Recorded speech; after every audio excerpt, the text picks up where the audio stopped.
Welcome all to the Social Exchange Podcast. I'm here today with Jacob Sullum. Jacob is an author, columnist, and senior editor at Reason Magazine. His latest article and the focus of our talk today is titled, America's War on Pain Pills is Killing Addicts and Leaving Pain Patients in Agony. Jacob, thanks for being with me. Thanks for having me. I think the timing of this piece seems right. There's plenty of, let's call it, contention among Americans about what the prescribing of pain meds should look like. And, of course, people are going to have different motivations for how they enter that discussion. Maybe you could talk a bit about your background and how you became interested in writing about this issue in such a detailed way. Yeah, well, I've been writing about drug policy since the late 80s. Back in, I think, the late 90s, I did a piece about the conflict between drug control and pain control. Because at various drug policy conferences, I had encountered doctors and patients who were concerned that the government's desire to prevent non-medical use of narcotics was leading to policies that made it hard to obtain adequate pain treatment. And so I wrote that story back then, and it was pretty well received. Now, this is around the same period when, not that I'm taking credit for it, but around the same period where opiate prescriptions were actually starting to increase. Yes. So doctors, I think, were taking to heart this accurate point that they had often been under-attentive to pain. They had been overly afraid of opioids, either because they thought they were intrinsically dangerous or because they worried about getting into trouble with state regulators or the DEA. There were examples of doctors who were quite sincerely treating patients with chronic pain in the way they thought was appropriate, and they got arrested, they got prosecuted, in some cases went to prison, and that would be an object lesson to all the other doctors, that you should be careful. So this is, I was convinced then, I'm convinced now, this was a genuine problem. And I think that doctors started to realize that, they were not approaching, pain appropriately. That in many cases there were people that could be helped, who were not being helped because of this fear. And so I wrote that, and, since then I've been writing out lots of other things in drug policy. There's a lot of exciting stuff going on with marijuana, and other issues, psychedelics and stuff. And I sort of kept tabs on the issue of pain treatment. And then when the issue emerged, of, rising, opioid-related, deaths, honestly, when people first started talking about, like, the heroin epidemic, I tended to not completely dismiss it, but to think that this was yet another exaggerated tale, from the government. I mean, it's a good rule of thumb is that if the government tells you some drug problem is an epidemic, that is bullshit. I mean, that's I'm not going to say it's always true, but it's a good rule of thumb, I've discovered. So I tended to look at it that way, but I realized, as the years went by, and not just use, which actually has not gone up quite so dramatically, but very dramatic increases in opioid-related deaths, some involving prescription drugs, but really, lately it's overwhelmingly illegally produced drugs. Right. So I started to think about, well, what's going on here, right? The conventional narrative was it was my fault, the fault of people like me, basically, that we said pain had been undertreated. Doctors were too stingy with opioids. They were excessively afraid of narcotics. And because of that, doctors started recklessly prescribing left and right, and all these patients who didn't realize, how dangerous these drugs were became addicted, and that's what caused this whole epidemic, right? So I started to look into that, because obviously I have a vested interest in denying that's my fault. I did that, but I was also just sort of intellectually curious about what actually happened. And what I found was that while obviously there's a connection between the expansion of the legal market for opioids and the increase in non-medical use, and also increase in deaths involving these drugs, that it's not as straightforward as, these people came in with pain, they got, prescribed, oxycodone, let's say, and they got hooked on it, right, before they knew what was going on. But that is actually unusual. That not that never happens, but that is not typical at all. And typically we're talking about troubled people. Generally they use, various different drugs, not just, prescription opioids. They may approach the doctor already using various drugs and feign pain in order to get prescriptions. They may never even have their own prescription. In fact, the survey data suggests that a large majority of people who use prescription opioids non-medically are getting them indirectly. So maybe a friend or a relative has a prescription, or maybe they get it through the black market. They get it, oftentimes somebody at some point has a prescription, but the drugs end up not being used and they end up making their way, into the gray and black market. And so that's really the typical situation. And so I was, confronting two different issues, at once. One was to what extent had, the worries about inadequate pain treatment contributed to this problem. And the other was, what do we do about this problem? What's an appropriate response? And I guess the third thing was that I was starting to again hear these stories like I had heard back in the 90s about all these patients who were having trouble getting adequate treatment for their pain. In some cases, patients who had been treated for years and were functional with the medication were either being cut off or having their doses dramatically reduced. And they were left in agony and they just couldn't function anymore. And they're stuck in bed now, and some of them are killing themselves. And so it is possible to simultaneously have all of this, what seems to be, very easy availability of these opioids, an increase in abuse and an increase in deaths related to opioid use, even while you also have people who are not getting the medication they need. Right. Yeah. Both of these things are actually going on simultaneously. It's hard for people to believe because they want to think, well, if the problem is too many opioids, we just have to cut back on that and we'll achieve the right balance. But the problem is you don't achieve the right balance. There is no right balance. Inevitably, a crackdown like the one we're seeing now is going to hurt innocent people. Because when it comes right down to it, the doctors never be 100% sure, right? They're confronted by a patient who is complaining of pain. They can do a proper exam. They can look at their medical history. They can confirm that there was an injury, that there was a disease, that sort of thing. But when it comes to, right now, how much pain are you in right now? And does this medication relieve it? They really have to trust the patient. And what the government is saying is, don't trust the patient. The government doesn't want doctors to trust patients. They want doctors to second guess patients, to treat them like, criminal suspects, and think, well, maybe this guy doesn't really have pain. Maybe he's just an addict, or maybe he's a drug dealer, and he's just trying to get these, get a prescription from me so he can get these drugs that he's either going to sell or use for non-medical purposes. And so that really poisons the whole relationship between doctors and patients. Because their livelihoods are at stake now, their freedom could be at stake if they actually get prosecuted. And they have to worry, for themselves, and that comes at the expense of patients. I think if a layperson out there is trying to figure out what's going on by just tuning into taglines on the news and memes on the internet, you're right. They're hearing this, there's people are dying in swarms.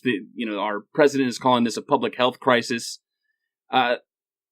I think that you and I will say that all of these really simple terms, calling it, a heroin crisis and an opioid epidemic, overprescribing epidemic, are simplistic caricatures of a complex problem. I do believe that's what you were just saying.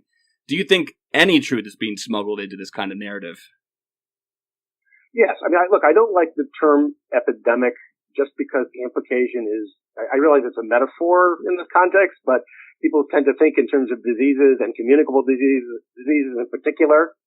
And so there are a couple implications. One is that, it's not, drug use is not something that people do. It's something that happens to them.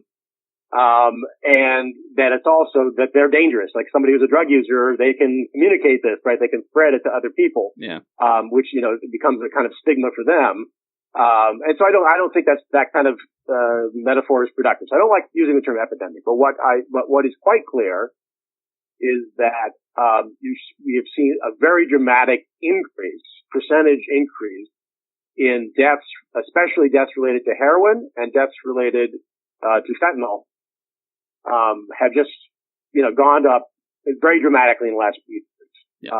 And by the way, apparently out of all proportion to the increase in use, insofar as we can measure that. I mean, the surveys, when it comes to measuring heroin use, are problematic because they're asking about a kind of drug use that is particularly stigmatized, and people are probably more reluctant to admit. I mean, I'm sure they're more reluctant to admit heroin use than they are to admit, marijuana use. But even compared to, say, cocaine or other illicit drugs, the people are probably, most reluctant to talk about, to admit heroin use. So that's one problem. And then the other problem is that the main survey is surveying people with fixed residences who are not institutionalized. So you're leaving out anybody who doesn't have a fixed residence, and also people who are in prison or or hospitalized or whatever, so presumably those groups of people, homeless people, people in prison, you're going to see a much higher rate of drug use and addiction in those groups. So you're probably missing, a lot of heroin users, by relying on those surveys. Still, we know that we have an idea of the percentage increase because we can, given that this is not a good measure of the total number, we're assuming it doesn't change that much. The amount of users or the percentage of users it misses does not change that much from year to year. Right. So in terms of percentage increases, we can assume that this is a pretty good indicator, right? So, but what you find is you've got, an increase of maybe 50% in the total number of heroin users based on the survey, at the same time that you're seeing the number of heroin-related deaths quintuple. Right? That's pretty amazing. So what's going on? I mean, something is clearly going on that makes heroin more deadly, more dangerous, more likely to kill you. And if you're really worried about this situation, you need to try to get a handle on that. Why is that happening? And what kinds of harm reduction measures would help to make people less likely to die? That's the bottom line. Seems we're not quite as precise as we should be about what we call an opioid-related death or a heroin-related death, are we? No. This is another problem. And man, if you want to go insane, delve into the CDC's numbers. I have. I'll let you do it. on drug-related deaths. Yeah. Now, it's not all their fault because they're collecting data from all over the country.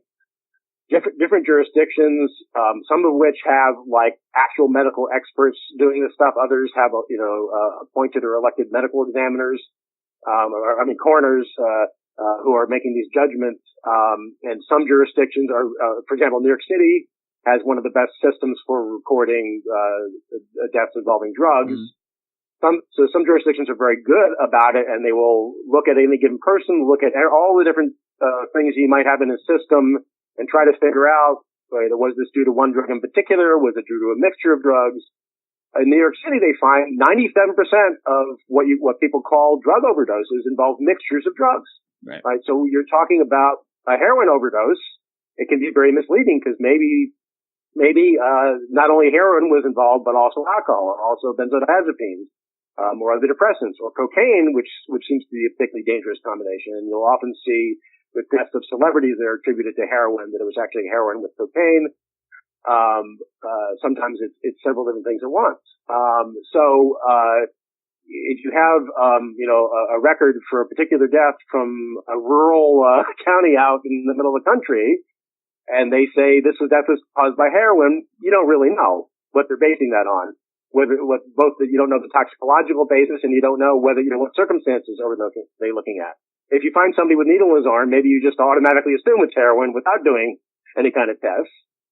You find him with an empty bottle of, a prescription painkiller, and you say that was the cause, but maybe it was more complicated than that. So yeah, there are problems with all of these numbers, in terms of attributing, deaths to particular drugs. But what clearly seems to be the case is that whatever people are doing, it's more dangerous than what they used to be doing because a larger percentage of them are dying. So either the drugs themselves are getting more dangerous and we can talk about reasons why heroin might be getting more dangerous, or the people who are using them are less able to adjust to the dangers of these drugs, or there might be more dangerous kinds of combinations going on Maybe, benzodiazepines have become, people are more likely to use benzodiazepines in combination with opioids, which can be very dangerous than they used to be, or larger doses of them, right? I mean, there are all kinds of possibilities, but if you're trying to figure out why is it that so many people are dying compared to what used to be the case, a decade ago or even a few years ago, you have to try to get a handle on what's really going on, and what's causing these deaths. So the CDC thought they were taking a good crack at the problem, at least. They came out with guidelines in 2016. What did those guidelines look like, and what effect would you say they had on the way doctors prescribe, and what effect then did this have on patients needing pain care? Well, these guidelines are not supposed to be binding, right? So in themselves, they have no legal authority. They're just recommendations. That's officially, right? But a couple of things happened. One is that they were made legally binding, but by certain legislatures. For example, Congress said the VA has to follow the CDC's recommendation. So whatever the CDC says in terms of how long a prescription should last or what the maximum daily dosage ought to be, that is now what the VA is required to do. Then state legislators started copying, if not directly copying the CDC's recommendations, at least I'm sure it gave them an impetus to pass these laws that impose limits on how long a prescription can last, how large a dose people can get on a daily basis, and maybe even more profoundly, the fact that the CDC issued these guidelines tells doctors this is what you're supposed to be doing. Because the CDC is very authoritative from a doctor's point of view. The CDC says, this is how we think you should be treating pain. Doctors do not take that lightly. They take that as, I really should, if I'm going to be a good doctor, I have to do this. The regulators also take it very seriously, and the criminal investigators, whether at the DEA or the state level or at the local level, they look at the CDC guidelines. And if they see doctors deviating from them, that is a cause for suspicion. So now, and then once doctors see that it's a cause for suspicion, it just reinforces the idea that if you deviate from these guidelines, you are not practicing good medicine. So in the end, it becomes effectively a mandate, even though the CDC will say, "Oh, well, we never, this was not our intent." But you see doctors across the country looking at, for example, the CDC's recommendation regarding maximum daily dosage, where they say do not directly say you should never exceed this level, but they say it's very hard to justify basically exceeding this level. So doctors, not just doctors, insurance companies may say the CDC says this is never appropriate to prescribe more than this, so we're certainly not going to cover it, right? You have all these coming to bear. So you see across the country doctors interpreting this as a mandate and saying, "Guys, this guy he's getting twice as much as the CDC says should be the maximum. I got to cut him back." And then, the guy may have been doing perfectly well, with his pain well managed for years, and he was functional, and he wasn't violating any rules or anything like that, and he had a job. And now you cut his dose in half and he can't function anymore and he's in bed. But at least, you comply with the CDC guideline. And you see this all over the country. And, if you go back to the CDC and point this out, they will say, well, that was not our intent. We were not trying to get doctors to force these dose reductions on patients. And we said you shouldn't do that. They didn't really say you shouldn't do that. The way they presented dose reductions as something you should aspire to, and that they did present it as a consensual process, by saying things like, well, if you have, a patient who's been on a very high dose for a long time, you might want to talk to him about the possible dangers and discuss whether he'd like to reduce his dose and this kind of thing. So it's presented as if you're just, raising a possibility with the patient and discussing it, and ultimately you and the patient together are going to decide. But in practice, what happens is that doctors impose these decisions on patients. Not all of them, but many doctors are just imposing these decisions. And you have all these people who are suffering needlessly as a result. And like I said, some of them are killing themselves. Is it fair to say the CDC highlighted the dangers and neglected to talk about the benefits of drugs. Yes, I mean, I think that's pretty clear. Yeah. When it comes to the risks of addiction, there is still considerable debate, especially when you look at people in chronic pain who take opioids for years and years. How high is the rate of addiction? That's still a matter of dispute. But the CDC played up the things that make it seem like the evidence that makes it seem like the risk is relatively high, and underplayed the evidence that suggests that the risk is low. I think it's quite clear that for shorter term use for acute pain, the rate of addiction is quite low, maybe something like 1%. Now there are disagreements about those studies too, but you see looking at people over the shorter term, generally very, very modest rates of addiction. Well, it's a statistical average, and even I would say even the numbers of people who groups who are incentivized to make the number high, it's still relatively low. Yes, I mean it's there was a review that was done. I like to cite this one because it was an article written by the head of the National Institute on Drug Abuse, who is not one to shrink from demonizing drugs or exaggerating their hazards. And what she found is, looking at the studies of longer term use, is that if you look at studies where they define addiction based on strictly based on the diagnostic criteria, the rates average around what did you say, less than 8%. Okay, so that's not nothing, but it's not huge either.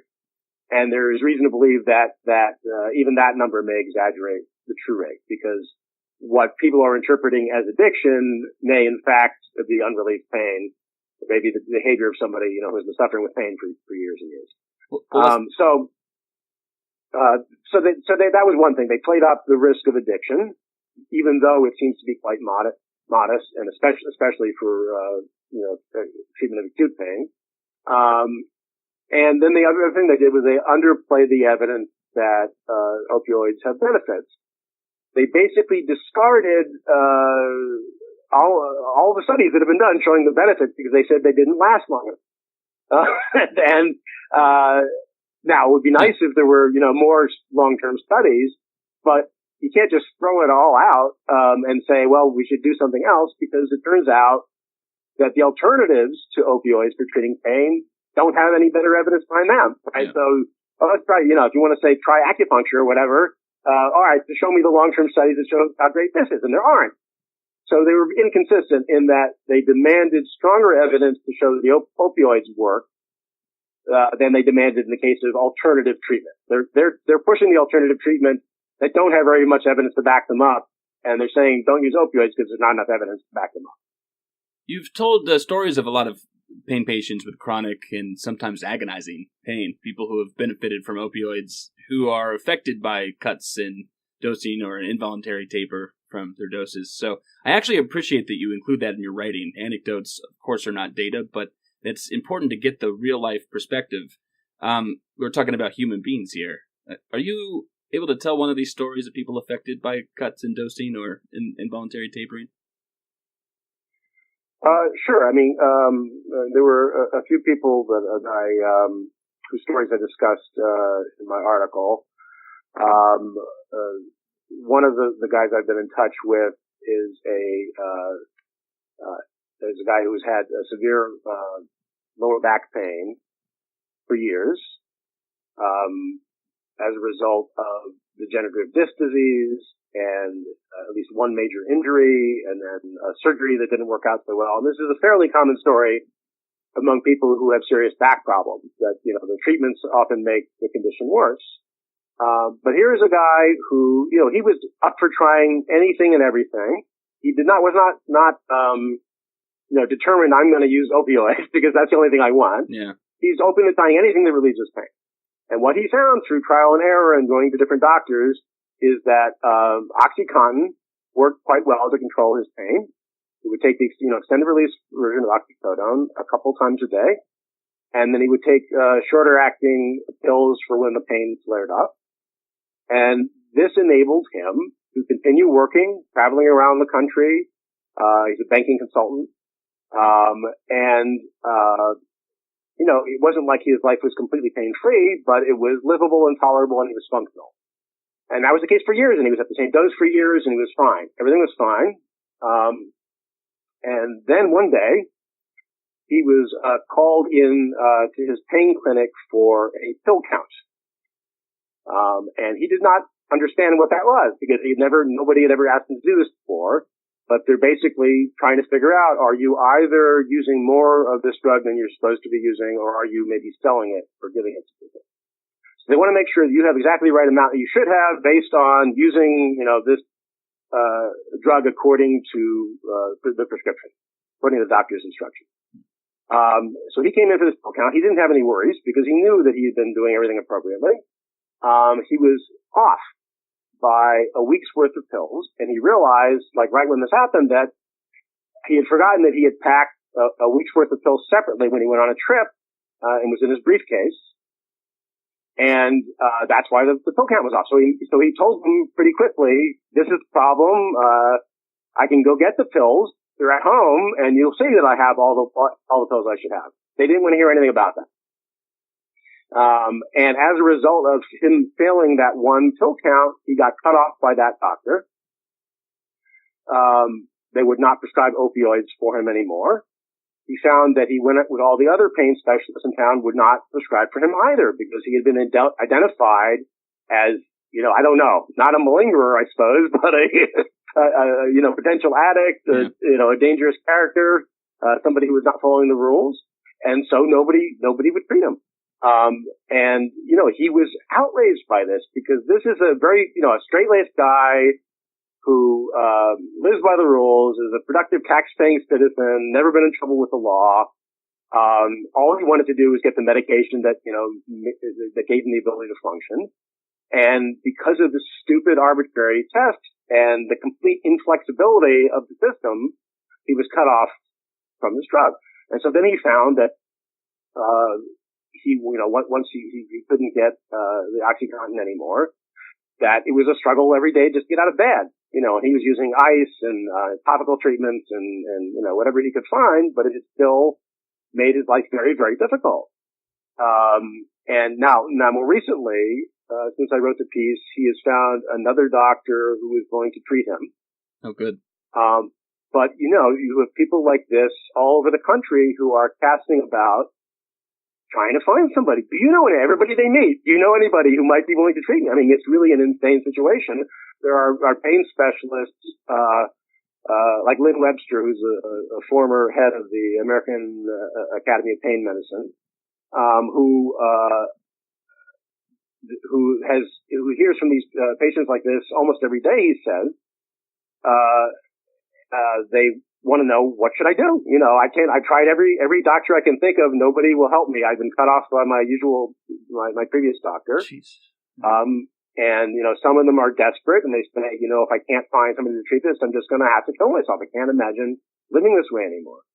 So I talked to a bunch of different, pain specialists, and all of them report either seeing this kind of thing directly, or hearing from patients who are just looking for a referral. Now, here's the thing about this. I documented this back in the 90s too. People who do this look like drug seekers to the doctors, to regulators, to law enforcement agencies. They're going all over their area and all over the state, maybe across the country, to find a doctor to treat them. They are desperately seeking drugs, because it makes it possible for them to have a decent quality of life. But now they are fitting this stereotype of the desperate addict who is seeking drugs. And then if there are doctors who are willing to treat them, those doctors look like criminals now. Because why do you have all these people who have chronic pain, and you're giving them these ridiculously high doses? In many cases, more than what the CDC has said you should be getting. You look like some kind of drug dealer, right? So now that doctor, whoever is willing to actually help these people, would become a focus of suspicion, investigated by regulators, investigated by the DEA, and they end up being prosecuted or going to prison, or at least losing his license. because he was, courageous enough to help these people that no one else would help. And this kind of thing feeds itself because, the more doctors are refusing to prescribe opioids, the more conspicuous the ones who are still willing to do it become, and the more likely they are to get into legal trouble. And then when they do get into legal trouble, the other doctors who were still willing to prescribe opioids look at that and say, I don't want to end up like that. And then they stop prescribing opioids, and so it just feeds itself endlessly, until somebody steps in. And this is what happened, in the late 90s. Somebody steps in and gives some reassurance. Back then, there were regulatory reforms. There were bills that were passed at the state level to say, hang on a minute. We need to make sure that patients who actually need this medication can get access to it, even though we're concerned about abuse. We still need to reassure doctors who are acting in good faith within, the proper confines of medical practice, that they're not going to be treated like criminals.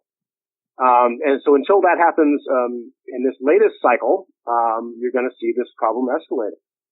You quoted Stefan Kertész in your article. He's been on the show before, and I think he's one of the people who was the first to really outline these problems the way you're doing for me, and the why I got so interested in it. It's really hard for me when I hear these stories, because at least you hear the stories and at least you know that it's happening at all, and it feels like, no, you're not going to get anything perfect, but wow, it seems wrong to have a couple sort of feedback loops and self-fulfilling prophecies, what with the CDC making recommendations, them being weaponized, doctors are now incentivized not to think about the patient, but just cut doses. The patients are motivated to seek drugs in other places, then we're looking at that and saying, look at all the drug seekers. That seems tough for me to find any argument against, but I think if I was if I was a person who was loyal to the idea that cutting prescriptions is the way to go, I think I would reduce dissonance by making like the utilitarian argument. That might be my best one, and say, of course, this is a sad story, but cutting prescriptions, by doing that, we're doing the greatest good for the greatest number of people. Are we protecting more people by putting limits on prescribing, or are we harming more people than we're helping? Yeah, I guess I have two responses to that. One, I question the propriety of that standard, of that sort of collectivist calculation, because I think there's a moral distinction between whoops, I prescribed drugs to this guy who doesn't really have pain and is going to use this drug. He doesn't have physical pain, at least. Maybe he's going to use drugs to assuage his mental pain, or maybe he's going to sell them to somebody else. These are all willing people who are willingly, they want the drugs. You're giving them drugs. You haven't violated their rights by doing it. You haven't, attacked anybody, assaulted anybody, or wronged anybody in the sense of violating their rights. Even if they end up getting into such trouble that they die they take a bunch of different drugs and they die one day. It's very crucial to recognize that they are doing that. That is not something that's happening to them or being forced on them, right? Whereas by contrast, the patients who are denied the medication, the system is set up such that they cannot get the medication they need to make their lives livable unless they get permission from a government licensed doctor. And once all these pressures come to bear and the doctor is not going to prescribe for them anymore, they have no choice. So what's being imposed on them now is an unbearable life. And they're forced into that. And that's quite morally very different from the situation of somebody who wants to get drugs for non-medical use and is given the drugs for non-medical use. He got exactly what he wanted, right? The pain patients are not getting what they want. So that's a very important distinction to keep in mind. So I don't buy it when people say, well, when the number of patients who are committing suicide is equal to the number of people, dying from so-called, opioid overdoses, then maybe we can talk. But until that happens, I don't think this is worth discussing. It's a minor problem. I think that's really the wrong way of looking at it, because of this important moral distinction. So secondly, I'm not sure it's true that, if we make pain pills harder to obtain, then we're going to reduce opioid-related deaths. The experience of the last several years suggests otherwise. To the contrary, what seems to be happening, and in the article I cite various pieces of evidence for this, is that people who used to be using prescription drugs non-medically are now using illegally produced drugs instead, and those are much more dangerous because they are not quality controlled. The dose is not predictable. The content is not predictable. You buy what you think is heroin, and it turns out to be fentanyl, or it turns out to be mixed with fentanyl, and who knows how much fentanyl, who knows whether it's uniformly distributed within the powder. You're really taking your life into your hands now, whereas before you had legally produced drug where you knew exactly the dose that you were getting, you knew what was in the pill. Now you're in the black market and everything's, uncertain, and you may get ripped off or you may get so much that you're dead, and you don't know from day to day or week to week what's going to happen. So that's not an improvement, right? I'm afraid I've committed a logical fallacy, though. I think that I've heard that argument, but in a way I have not cited it there, so it was a straw man. You were more careful. There are a lot of people, including, I always pronounce his name wrong. Is it Dr. Kolodny?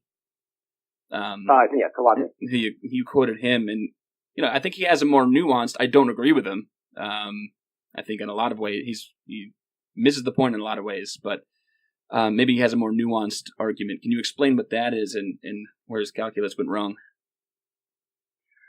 Well, I mean, his argument. He's one of the people who thinks that the rates of addiction are higher than most of the studies suggest. Yeah. And he will concede, though, which is interesting, that, if you find a study of chronic pain patients and you find a relatively high rate of addiction, he's willing to say that might not be because, using these drugs for so long, greatly increases the risk. It might be that sort of people who are in long-term treatment for chronic pain are different in important ways from the sort of people who aren't. Yeah. Right? So he admits that you can't know that. You can't control for all of these possibly relevant variables, because these are not controlled experiments. They're just observational studies. But I think his argument is that he agrees with the CDC. There's not much evidence that opioids are effective, especially for long-term treatment of chronic pain. He thinks the risks of addiction are higher than most of the studies suggest, and that it's basically not a risk worth taking for long-term use, because of the risk as well. But one other thing I'll say, which I think this is even clearer than the rates of addiction, is that the risk of drug poisoning, overdose among pain patients is very low, much even lower than the risk of addiction. Mm-hmm. And I don't think even Kolodny questions that. The CDC cited numbers. When it's trying, the CDC is trying to show how dangerous opioids are, and it cited a study of chronic pain patients where the risk was, I think it was 0.2%, risk of fatal overdose over the course of the study, which lasted for years, and in some cases, I think they tracked people for as long as 10 to 13 years in some cases. So it's not a lifetime risk, but it's for a substantial period of time. Well, this is a very low risk. I mean, and if you look at how likely are people to die from other medications that are very routinely used, you will find that a lot of them are more dangerous by that measure. So one thing we have to keep in mind is, if you're worried that you have surgery and you get prescribed an opioid afterward to help control the pain, and you're worried that if you take it, you might accidentally end up dead. It's a very, this is not a risk that's worth worrying about it compared to the pain that you're in that could be removed. And so I think it really does the public a disservice to inflate, the risk of a deadly overdose, when in fact the rate is very, very low. And furthermore, it's not a random risk. If you take the drug the way your doctor directed you and you don't mix it with a bunch of other depressants, you're going to be fine. It's not, it's not like, oh, who knows? It's totally random as to who dies. It's not random. So that is, even more than the risk of addiction that people worry about. I think that the risk of a fatal overdose among people being treated for pain, has been greatly exaggerated, and really, we need to get some perspective on that. Today's show is brought to you by Audible. Please support the show by going to audibletrial.com/socialexchange and signing up for a free membership, which you may cancel at any time. By doing so, you not only support the show at no cost to you, but you get a free audiobook. Again, that's audibletrial.com/socialexchange. I work at the Life Process Program, a non-12-step online program for people with addictions. The Life Process Program offers anonymous, very affordable professional guidance for anybody interested in setting and maintaining goals for a healthy, addiction-free life. Check out what we have to offer. Go to lifeprocessprogram.com, where you can check out articles, blogs, videos, and other resources and get an idea of what we're all about. If you're still curious, and even if you're unsure if it's something you'd like to begin or not, you can sign up for a free trial and a 20-minute consultation with an addiction coach. Again, that's lifeprocessprogram.com. And now back to the show. You included a quote from our mutual friend and colleague, Stanton Peele. He was going to be a part of this interview today, and he couldn't make it, so I'm hoping right now he'll accept my interpretation of what he says as a stand-in for him. So let me just summarize what you quoted him, or I guess let me paraphrase what he said in your article, and I'd like to get your reaction. I think Stanton's basically saying narcotics just are not nearly as desirable, first of all, as many of us are led to believe. The vast majority of people take them responsibly, mostly for pain. And the whole idea that opioid addiction is equally likely for all people, that no one is safe, that's incorrect.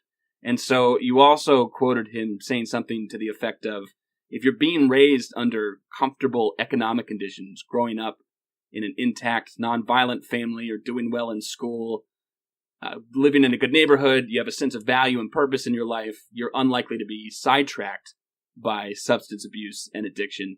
I'll admit I'm biased, but I think this is quite right. Does this align with your way of thinking? Yes. I mean, and as you say, this applies not just to opioids, but to any addiction, any addictive drug, any addictive anything. When you ask, how do people end up in these situations, it's not sufficient to say, well, this thing that they're doing is just so appealing, right, that it overwhelms their self-control and they can't help it. They're hooked. That is clearly not an adequate explanation for any kind of addiction to anything. Because in all of these cases, the vast majority of people who try the substance or the activity do not become addicted. So you have to explain that. How is it that it's only generally speaking, a small minority of people who use this, a given drug who, become addicted to it.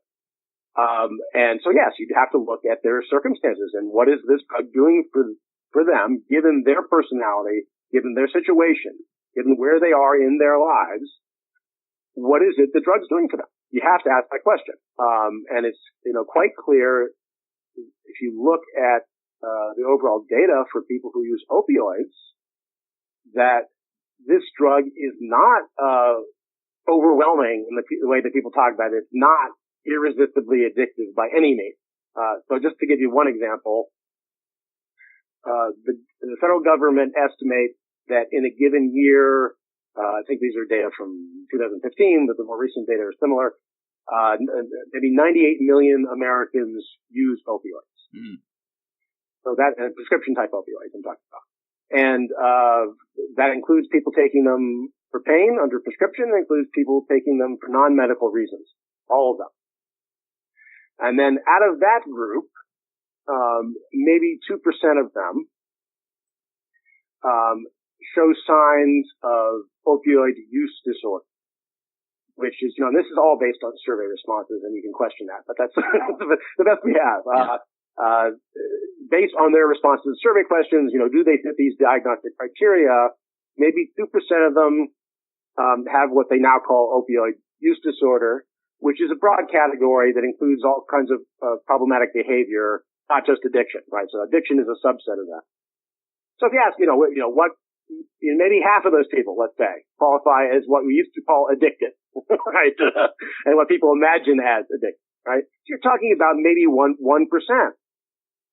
And so if you compare that 1 or 2% of these people are getting addicted within a given year, to opioids. Compare how do other drugs look? Well, look at alcohol.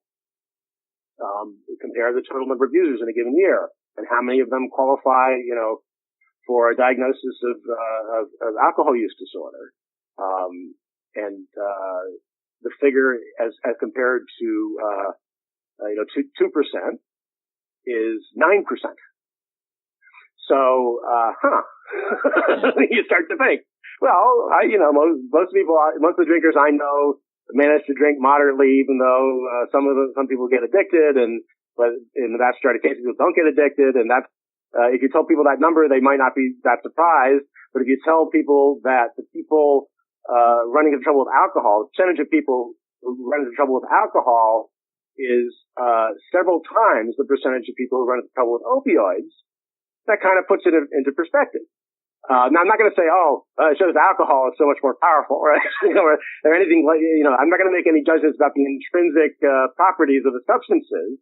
But what it shows you is that, it's obviously not true that, opioids are inevitably addictive, usually addictive, more powerfully addictive than alcohol, for example. None of those things are true.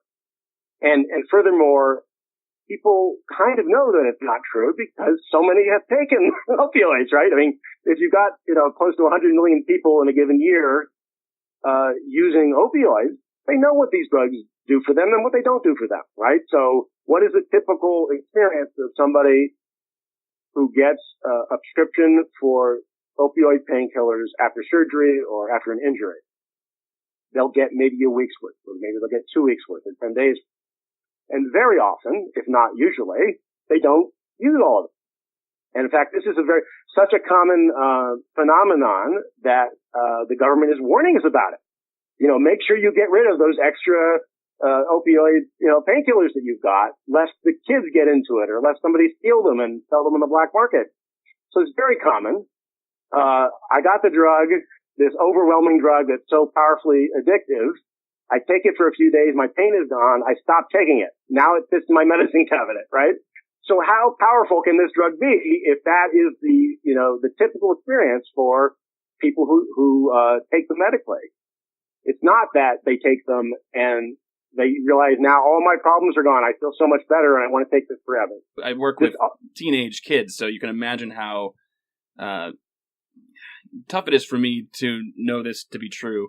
And I hear the type of drug education being given, and it's like, just as you say, obviously anybody, and arguably maybe the very people we want to reach, are using drugs and noticing, hey, what people are saying is not true. Who do I even trust to get the correct information anymore? Yes.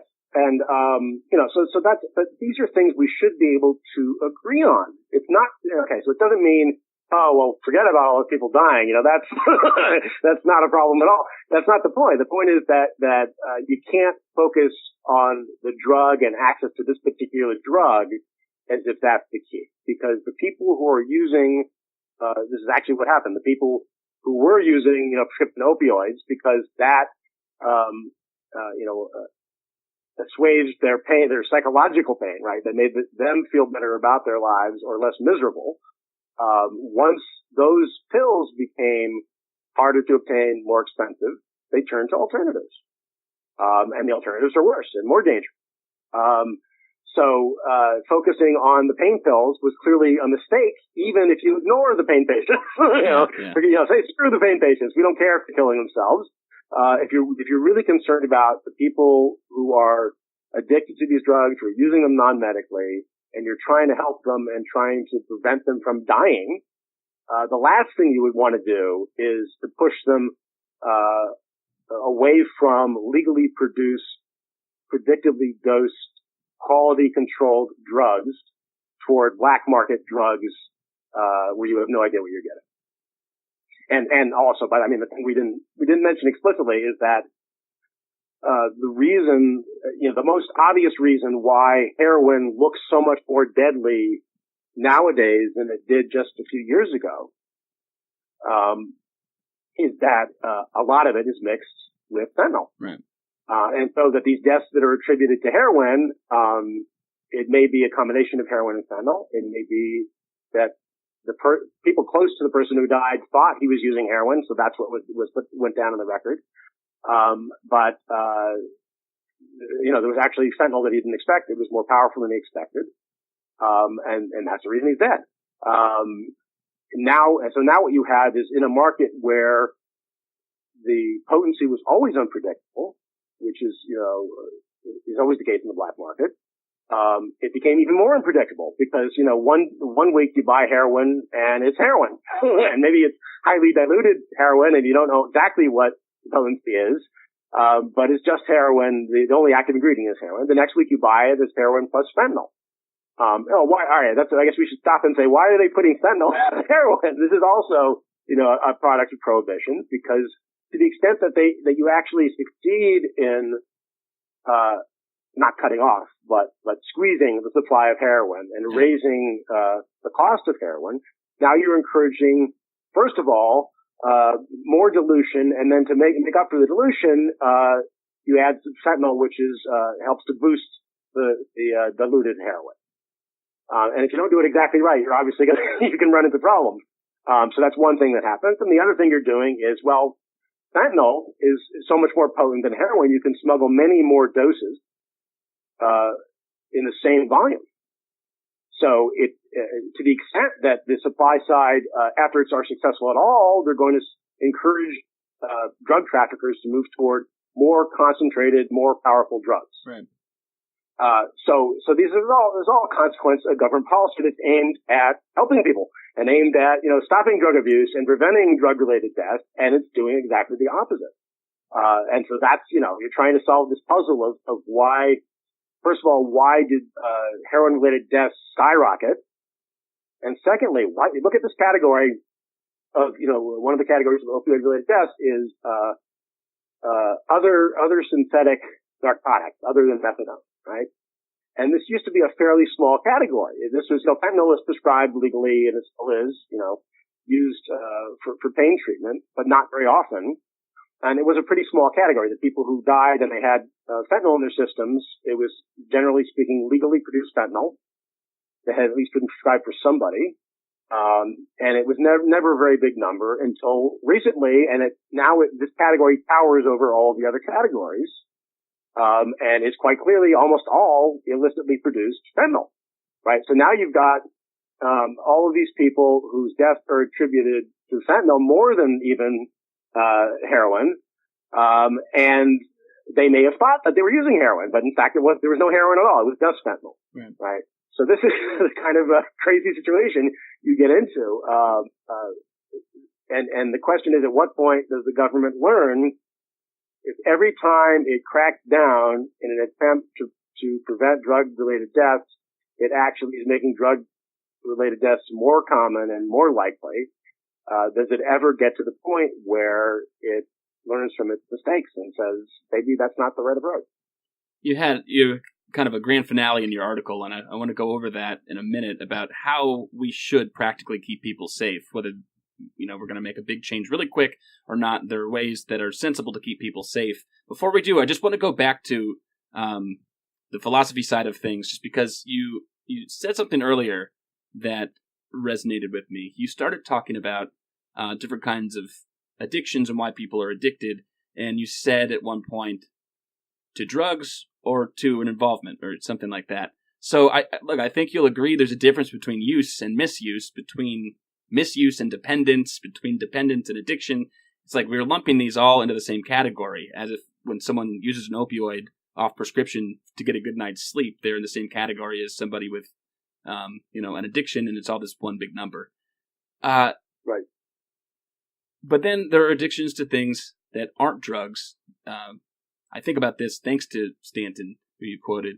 Is this whole topic better informed, do you think, by this sort of a broader view of addiction? Do you think it'd be easier for people to understand if they were able to adopt this view that is not just drugs?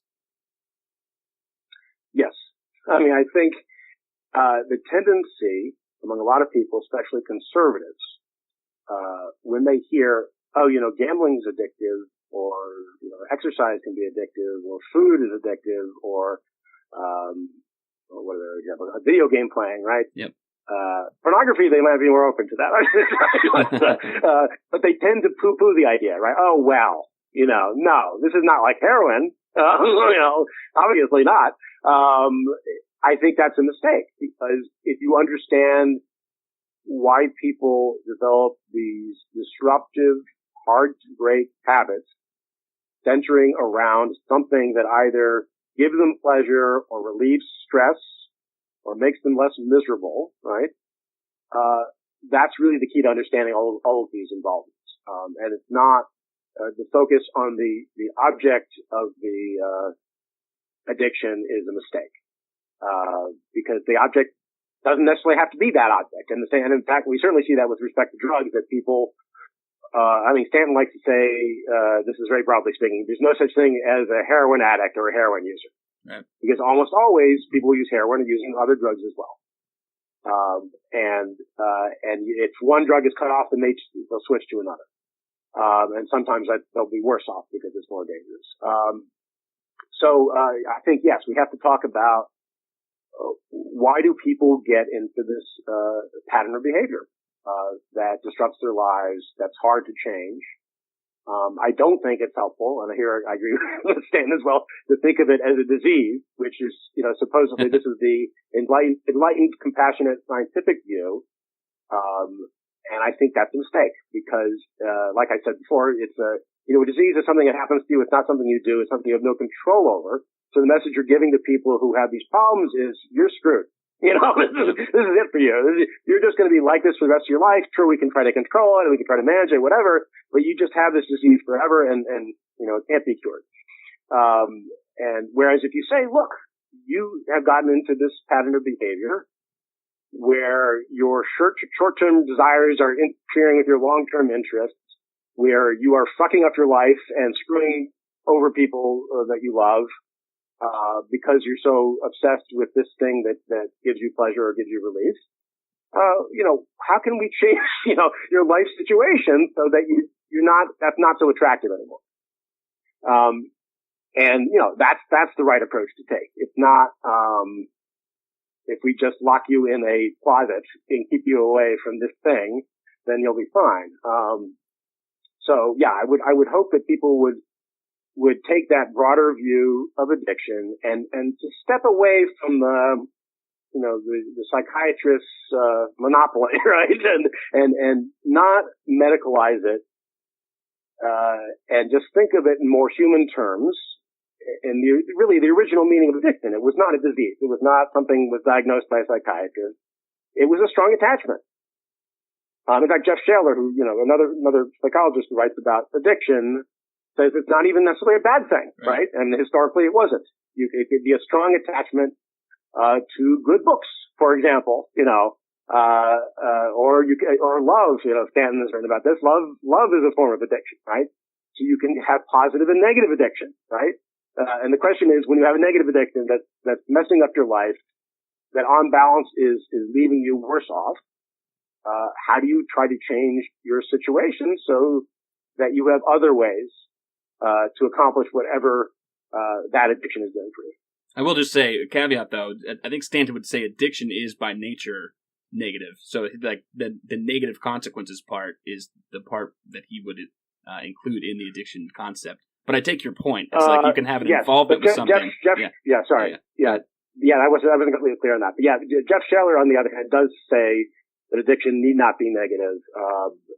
It's just a strong attachment to something, a hard to break habit, and a hard to break habit may be problematic for you. And also it may be problematic in a way that's not that big a deal, right? Mm-hmm. So the average caffeine addict, for example, I think may very well meet the criteria for, whatever the psychiatric criteria for addiction would be for that situation. But it doesn't mean that, it's disrupting his life. In a serious way.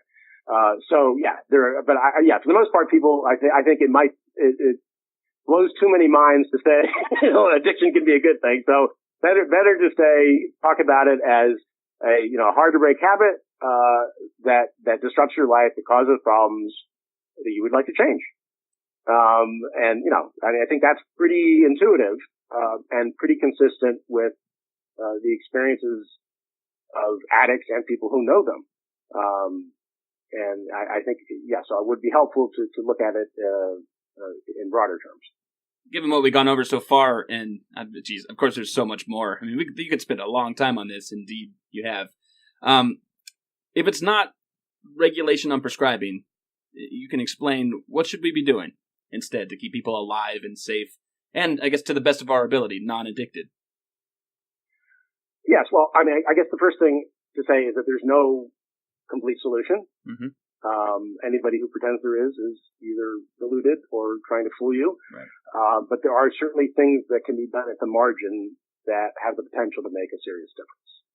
So let's be modest and not say, not be Trump-esque in our aspirations, and say, how do we make, start with the people who are currently using opioids. How do we lower the odds that they're going to die? How do we keep them alive? Because that's the first step to doing anything else. Whether it's to stop using that drug, to switch to a different drug that is less disruptive, whatever you're hoping for them in the long term, it's impossible if they're dead by the end of the year. So that's where you start with harm reduction. You say what kinds of programs or policies would help keep people alive. So there are some that have fairly wide support. I mean, a treatment with an opioid replacement is pretty widely supported, but there still are tight restrictions, especially on methadone treatment, lesser restrictions on buprenorphine, but still there's more restriction than should be. So there's pretty wide consensus in that. Another one where there is not quite as much consensus is distributing naloxone as widely as possible, making it as available as possible, so that if somebody overdoses, they can get it quickly and not die. Makes sense to me, especially because that could be your grandmother taking a benzo and a painkiller. You know what I mean? It's like, why wouldn't you want to have it? Jesus, it's not just for the kids. Yes, yeah.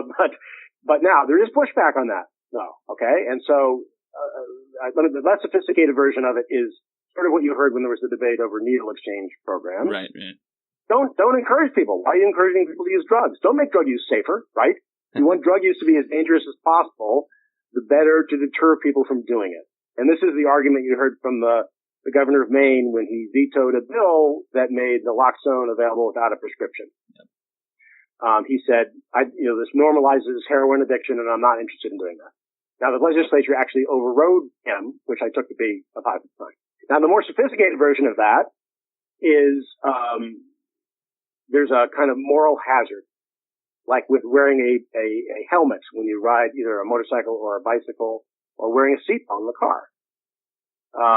There's a moral hazard in the sense that you may now be inclined to do riskier things. So maybe people, when they wear seatbelts, are more likely to speed. Maybe people, when they wear helmets, are more likely to do reckless things on their bicycles, right? It's entirely possible. So by analogy, if you have naloxone readily available, maybe you'll be less careful. Maybe, you'll combine more drugs. Maybe you won't do test doses because, I got the naloxone here and it'll bring me back. And there actually was a study that just came out that suggested that might happen, might be happening in places that have made it easier to get naloxone. I find it somewhat implausible because it's a very unpleasant experience. Oh my God, I was just going to say, man, yeah. Yeah, to get the opioid suddenly reversed, it's not a pleasant experience. Most people don't want to go through that experience. And so I find it implausible. It's not just like wearing a helmet or putting on your seatbelt. It's something you'd like to avoid just because it's inherently unpleasant.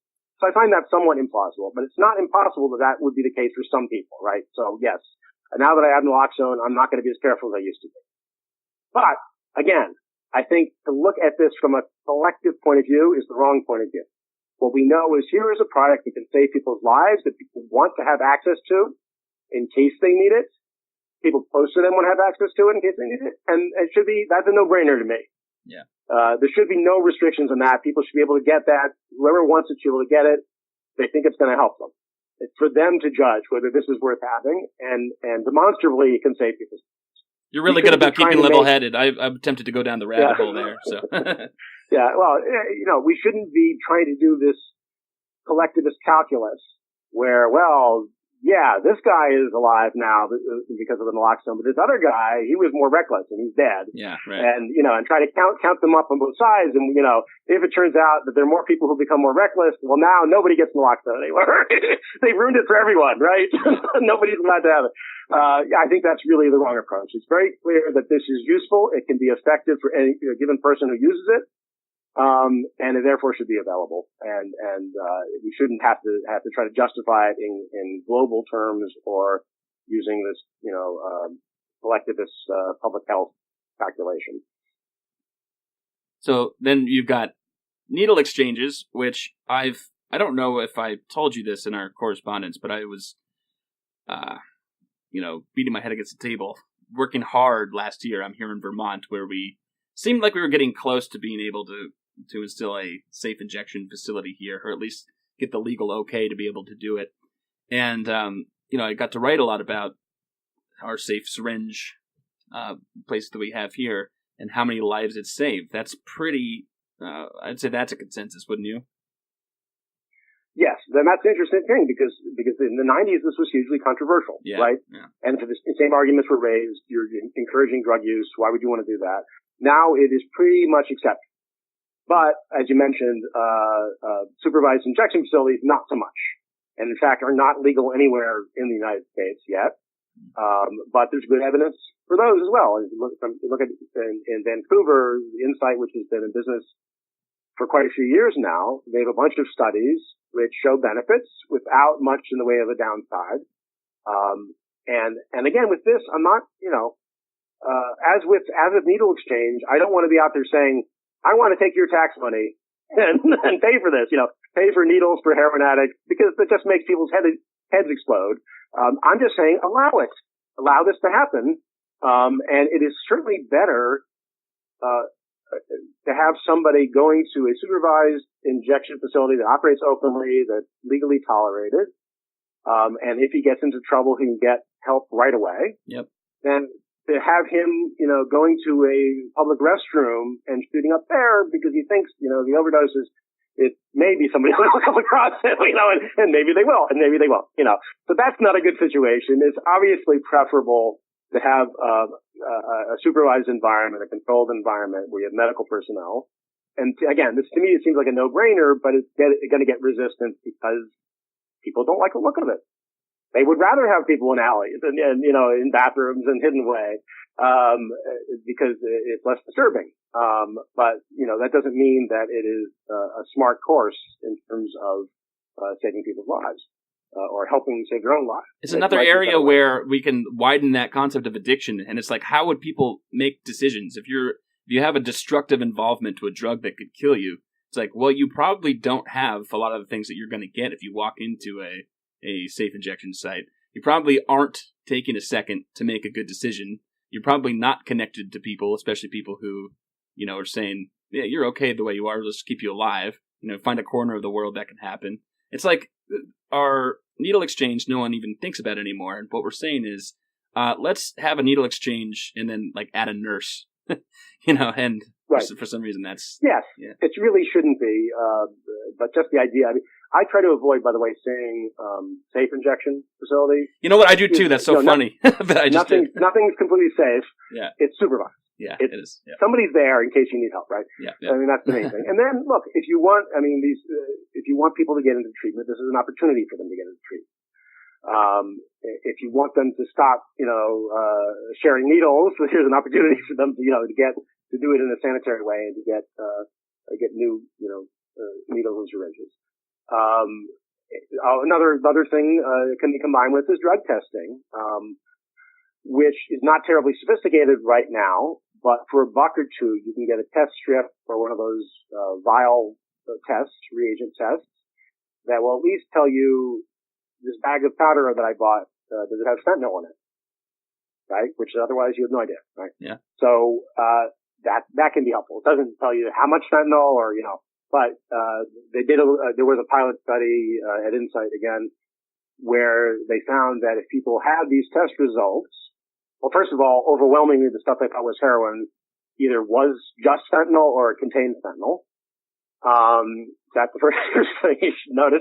And then the second thing is, when people use the test strips, they were, more likely to take smaller doses than usual. So they were more cautious in that way. And they also less likely to overdose. Well, those are good things. So you want to encourage that, right? So that's, another example of how, getting more information out to people, can help them and help keep them alive. And of course, the next step, which will be hugely controversial, is not just to have places where people bring, their black market drugs that they bought on their own, but where they can actually get pharmaceutical quality alternatives to the black market drugs. Yeah. And theoretically, it seems like Americans have accepted this measure. I mean, methadone goes back to the 60s, right? So the idea that, okay, you're hooked on this one opioid, we're going to switch to this other one, you're not drug free, but, you're alive and maybe more productive and you're less likely to commit crime and, good things happen, right? And fewer bad things happen. So they accept that notion in the abstract. But once you get closer to the drug that people are actually using by choice, it gets more controversial. Yeah. Right? So if you talk about, diacetyl morphine, yep. It might help just to call it that, talk about pharmaceutical heroin as some people, buprenorphine works for some people, and morphine, and methadone works for some people. What about diacetyl morphine? Maybe that might work for some people. In places that allow this, and there are a bunch of countries around the world where they have, heroin maintenance programs, they find that they're effective by all, the metrics that methadone and buprenorphine are effective. And they're more appealing to a lot of people, yeah. Right? So what you're doing now is you're trying to accomplish the same end results, but you're broadening the appeal of the program by providing drugs that are closer to what you used to take. And maybe it doesn't have to be, pharmaceutical heroin. Maybe it's, Dilaudid, right? Or some other, so now you're actually kind of going back, right? You're like, well, it wasn't so good when we switched people. Awesome. The people who were addicted to prescription opioids, you pushed them into the black market and they're using black market heroin and fentanyl. Now, maybe that wasn't such a good idea. But there is, and you might say in retrospect, it might have been better if their doctors had continued, even though they weren't really pain patients, right? If the doctors had continued to provide these, maybe there would be fewer deaths. That might have been a mistake. But there is no legal way to do that right now, right? The doctor can't officially be doing that. Even, you can't, if you discover that the person you thought was a pain patient is actually an addict, you're not allowed to continue treating him for addiction by giving him the drug that he wants, right? That's not allowed.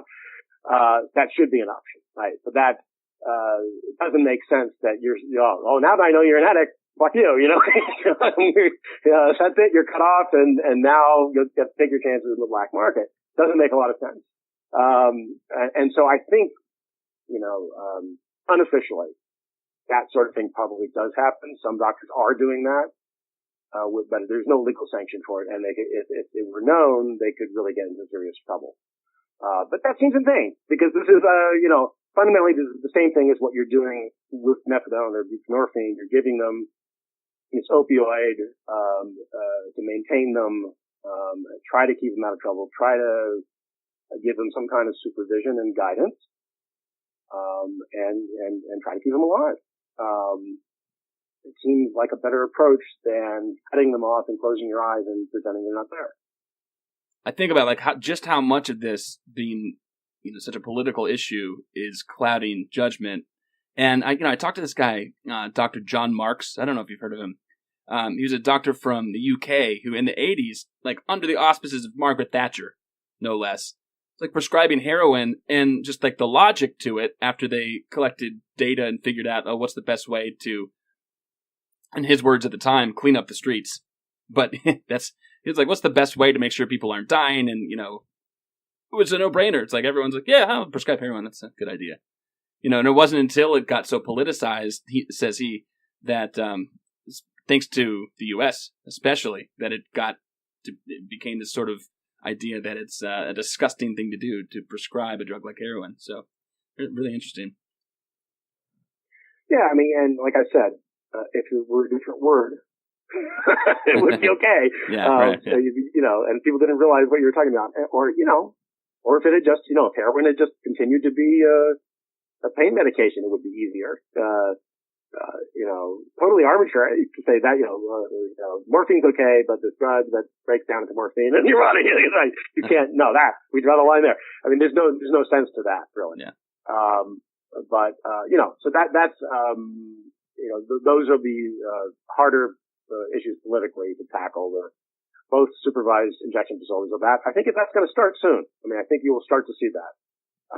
But the maintenance with opioids other than the two ones that are currently allowed, I think is going to be harder nut to crack. Well, I've left you on the line for quite a while now. I guess we're nearing the end of time, at least what you have granted me. Is there anything else that you think I glossed over or that you'd like to mention before we bring this to a close? I mean, the bottom line of my article is that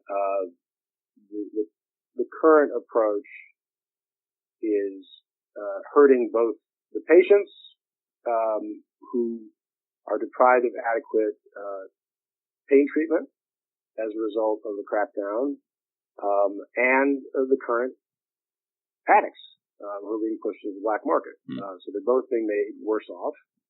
It's not even like, we're helping one group but hurting the other.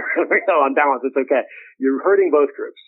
And the only, if you were going to try to approach this in a utilitarian way, the only justification for it would be we're helping some other group of people who, had we not acted, would be addicts next year. Right. Or 2 years from now. And I think that kind of trade-off is really morally unacceptable, first of all, because you're saying we're going to impose these serious, life-threatening costs on a bunch of people we actually know and can identify in exchange for a benefit not to them, but to some other group of people, which may or may not exist, right? That really it seems like deeply immoral to me. Because you're imposing the burdens on people who do not benefit at all from the policy. And then the second thing, of course, is it's not clear that actually works, right? You're preventing addiction through this approach, because the people who are inclined to be addicted, once you cut off one thing to be addicted to, may just turn around and get addicted to something else. And so this is impossible to predict, obviously, but intuitively it makes sense. And the government tends not to think past the first step. What happens after we intervene? How do people respond to that intervention?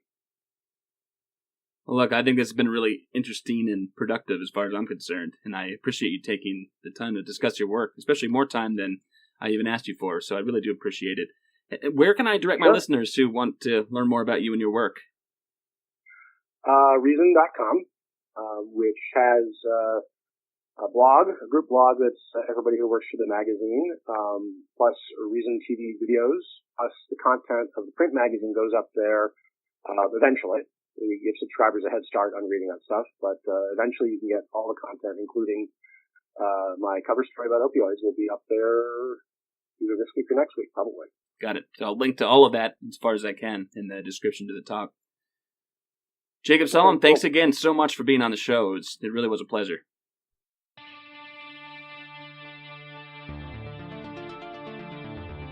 If you enjoy the show and you'd like to help fund it, please make a donation at the PayPal link in the description below. If you'd like to help the show and would rather not make a donation, but you do want an audiobook for free, go to audibletrial.com/social exchange for a free trial, which directly helps the show. You can also help a lot by simply leaving a review on iTunes. We also want to know how we're doing, so feel free to comment on the show's website or email us with feedback directly at socialexchangepodcast@gmail.com. Catch you next time.